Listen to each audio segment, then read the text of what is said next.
মার্কিন সেনাবাহিনী কর্তৃক ভেনেজুয়েলার প্রেসিডেন্ট নিকোলো মাদুরোকে অপহরণের ঘটনা বিশ্বব্যাপী জন্ম দিয়েছে ব্যাপক সমালোচনার। এই ঘটনা বিশ্ব রাজনীতিকে দাঁড় করিয়েছে এক ভয়াবহ আতঙ্কের মুখেও, যেখানে বিশ্বব্যাপী মার্কিন আধিপত্যবাদের এক নয়া কালো ছায়া দেখছেন বিশেষজ্ঞরা। তবে এটি যে শুধু আমেরিকা আর ভেনেজুয়েলার মধ্যেই সীমাবদ্ধ নয় তা স্পষ্ট।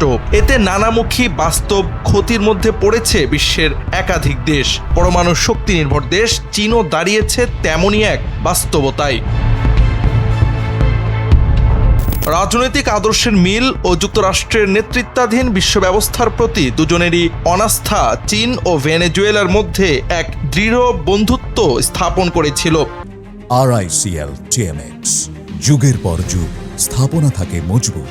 এমনকি ঘটনার দিন প্রেসিডেন্ট নিকোলো মাদুরো লাতিন আমেরিকায় নিযুক্ত চীনের বিশেষ দূত চিউ শিয়াওসির সঙ্গে হাসি মুখে ছবি তুলছিলেন এবং বেইজিংয়ের নেতৃত্বের প্রশংসা করছিলেন। 2023 সালে দুই দেশের মধ্যে যে কোনো পরিস্থিতির উপযোগী কৌশলগত অংশীদারিত্ব তৈরি হয়, যার ফলে বেইজিং ভেনেজুয়েলাকে বিপুল অর্থনৈতিক সাহায্য ও কূটনৈতিক সমর্থন দিয়ে আসছিল।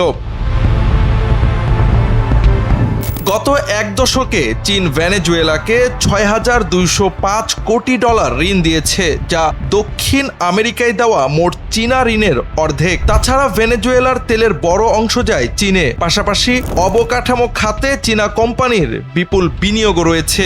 এ ঘটনায় প্রেসিডেন্ট শি জিনপিং আয়ারল্যান্ডের প্রধানমন্ত্রীর সঙ্গে এক বৈঠকের সময় যুক্তরাষ্ট্রের নাম না নিয়ে বলেন, একতরফা গুন্ডামি আন্তর্জাতিক শৃঙ্খলা নষ্ট করছে। তিনি সব দেশকে অন্যের অভ্যন্তরীণ বিষয়ে হস্তক্ষেপ না করার আহ্বান জানান।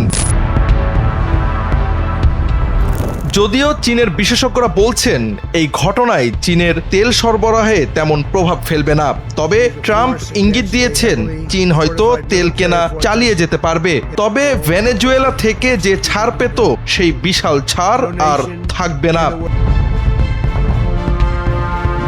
রাজনৈতিক ঝুঁকি বিশ্লেষক ড্যান ওয়াং বলছেন, মাদুরোর পতন বেইজিংয়ের জন্য একটি বড় কৌশলগত ধাক্কা।